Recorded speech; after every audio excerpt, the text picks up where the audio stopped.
Why do some women stay hooked on men who drain them emotionally? The answer isn't weakness, it's psychology, deep, powerful, and often unseen. And once you truly understand it, everything changes. We've all seen it, haven't we? A brilliant, capable woman caught in a loop with a man who consistently leaves her feeling less than, or simply empty. From the outside, it looks baffling. Why doesn't she just leave? Why does she keep going back? The truth is far more complex than a simple lack of willpower or a poor choice of partner. It's about a profound interplay of biology, past experiences, and very specific relational dynamics that can create something akin to an emotional addiction. This isn't about judgment. It's about understanding the hidden forces that bind and ultimately finding a path to freedom.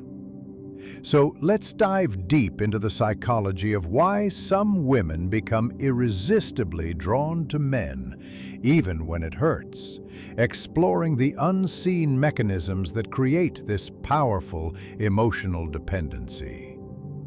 To truly grasp this phenomenon, we have to start at the most fundamental level, our own brain chemistry. When we fall in love, or even just feel intensely connected, our brains release a cocktail of powerful neurochemicals. Think of it like a carefully orchestrated internal symphony designed to bond us. The stars of this show are dopamine and oxytocin. Dopamine, often dubbed the reward chemical, floods our system when we experience pleasure or anticipate it.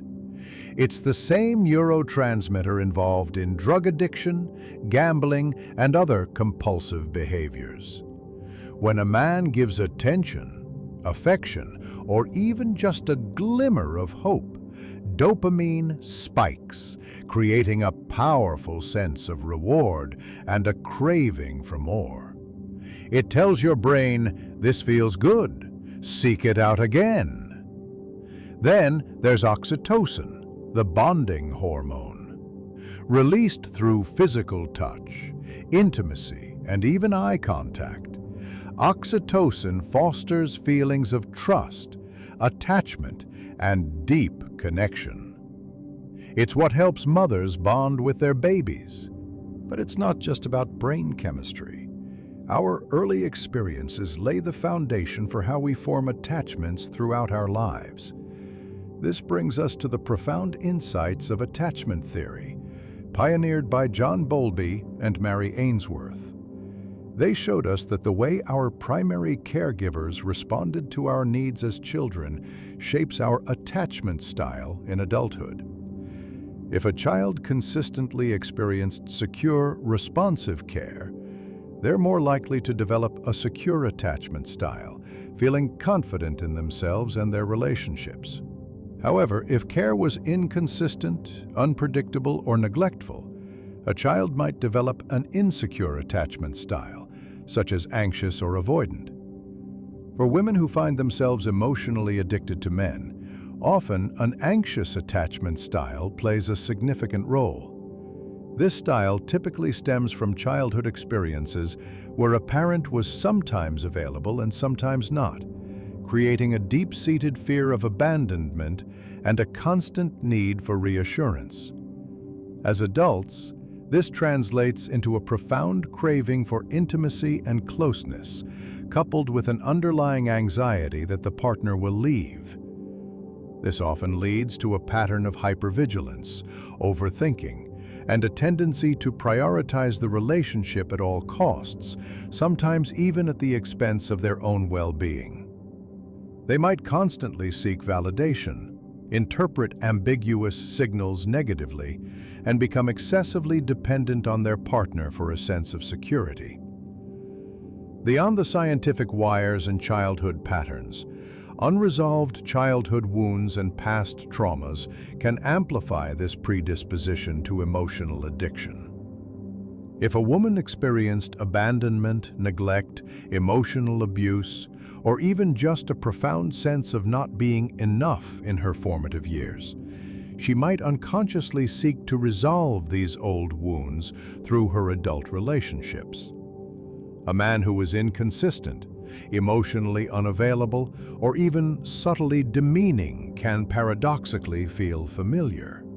It might tap into a deep subconscious belief that she has to earn love, or that love always comes with a price. This is where the concept of trauma bonding becomes incredibly relevant.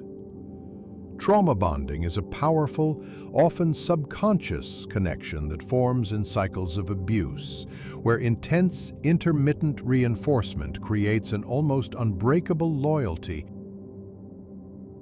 Now, let's turn our attention to the other side of the equation, the specific toxic patterns that some men unconsciously, or sometimes quite consciously, use to keep women hooked. This isn't about blaming individuals, but about recognizing behaviors that exploit deep-seated vulnerabilities and contribute to emotional dependency.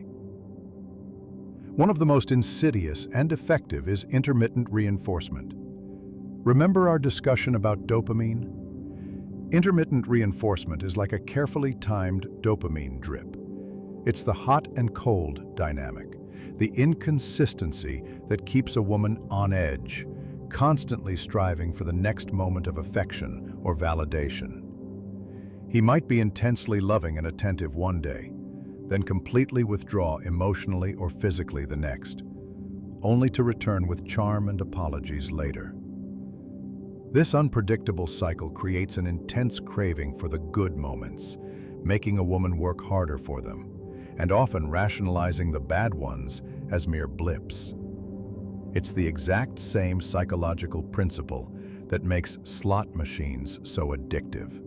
The uncertainty of the reward makes the pursuit incredibly compelling. Another powerful tactic is love bombing. This often happens at the beginning of a relationship, where a man overwhelms a woman with intense affection, grand gestures, constant compliments, and an accelerated pace of intimacy. He might declare his undying love within weeks, paint a picture of a perfect future, and make her feel like the most cherished person on earth. This creates an intense bond and a feeling of being seen and adored, fulfilling deep needs for connection and validation. But once she's hooked, the love bombing often gives way to devaluation and control. The withdrawal of this intense affection leaves her feeling confused, desperate to regain the initial high, and often blaming herself for the shift. Then there's gaslighting, a subtle yet incredibly damaging form of psychological manipulation, where a man makes a woman question her own perceptions, memories, and sanity. "You're too sensitive. That never happened. You're imagining things." This erodes her self-trust and self-worth, making her more reliant on his interpretation of reality. Over time, she may become so disoriented that she feels she can't trust her. This brings us to the most painful part of the journey: why breaking free from an emotionally addictive relationship feels almost impossible. It's not just a matter of changing your mind. It's a battle against deeply ingrained psychological and biological forces. Imagine the withdrawal symptoms of a physical addiction, and you start to get a sense of the emotional and even physical toll. When a woman tries to break away, she might experience intense anxiety, panic attacks, depression, difficulty sleeping, irritability, and a pervasive sense of emptiness. Her brain, accustomed to the dopamine hits and oxytocin floods associated with the relationship, goes into a state of deprivation.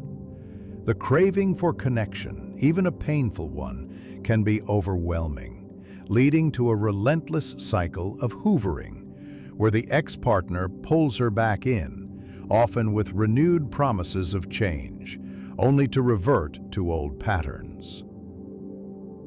So if this sounds like you or someone you know, where do we even begin? The path to freedom from emotional addiction to a man is challenging, but it is absolutely achievable.